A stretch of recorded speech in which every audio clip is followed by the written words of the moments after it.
Hi, people. The professor here from Mountain View Power Sports. Wanted to talk a minute about Facebook bike flips.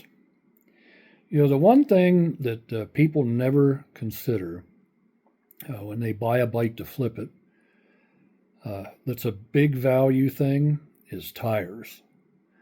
If you buy something that's been sitting for years, chances are it needs tires. And depending on what you're buying, you could be looking at anywhere from $300 to $700 just for tires. So I always like to tell people, when you're looking at bikes, take a good look at the tires. Maybe even do a little research and figure out what it's going to cost you for tires, because the price of tires will definitely make the difference between a sale that makes money and a sale that doesn't make money. And you might even get stuck